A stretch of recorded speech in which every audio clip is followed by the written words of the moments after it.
The best credit card for one person is the worst one for someone else. I didn't know I had to spend $3,000 a month to get a low interest rate. We couldn't survive without them, but a third of all credit card revenue, $415 million, comes from penalty fees. It is sort of like a catch-22 because you do want to get this low interest rate, but you've got to go out there and spend it anyway. For Suzanne Grange, it wasn't for exceeding her limit or late payment she was slugged penalty interest, it was for not spending enough. And they said I have to use $3,000 worth of my credit every month on purchases or cash advances to qualify to get the low interest rate.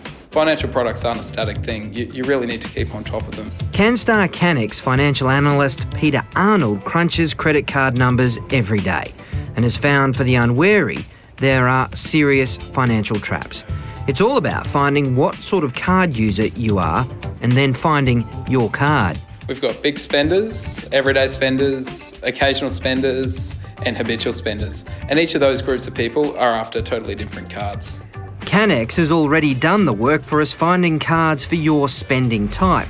Big spenders put $50,000 to $60,000 on their card a year and should go for cards with big rewards like the ANZ Frequent Flyer Visa, the Citibank Platinum, the NAB Qantas and Velocity Rewards card, the Commonwealth Bank Gold or Platinum card, or the Westpac Altitude Gold and Platinum cards.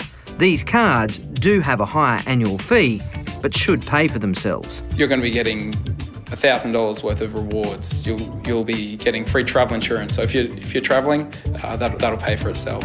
Everyday spenders are usually mums and dads who pay their groceries and bills week to week on the card, who would also benefit from a rewards program, but with a few less bells and whistles, like the Coastline Credit Union Rewarder Visa, a Credit Union Gold or Silver MasterCard, the GE Money Maya Visa card, the Qantas Staff Credit Union Lifestyle Plus card, or the Woolworths Everyday Money card. They might get a shopping voucher for the rewards each month, which will just help with a few extra things. The key for both everyday and big spenders is to make sure the entire card balance is paid off every month.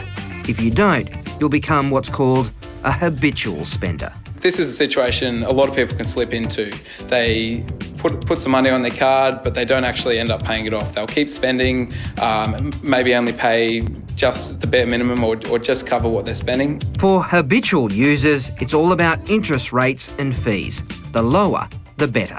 About a quarter of the cards on offer are under 13%, and that's what people should be on if they're paying interest on a credit card debt. So if you have spiralling debt, try these. The Bankwest Lite MasterCard, the Bendigo Bank Basic Black Card, the Members Equity MasterCard, the St George or Bank SA Vertigo Credit Card, and the Suncorp Clear Options Standard Card. So if you have card debt and you're not with these, get out fast. So do a balance transfer, but make sure you don't spend on your card till you pay it off.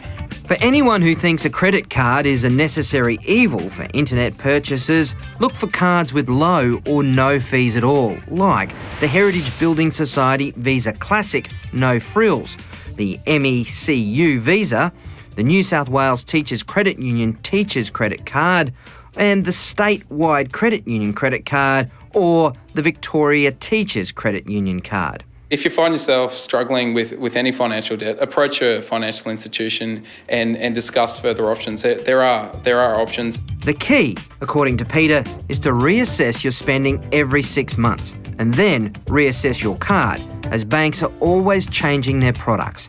The wrong card could cost you thousands and the right one could save you thousands, which is what Suzanne should be doing.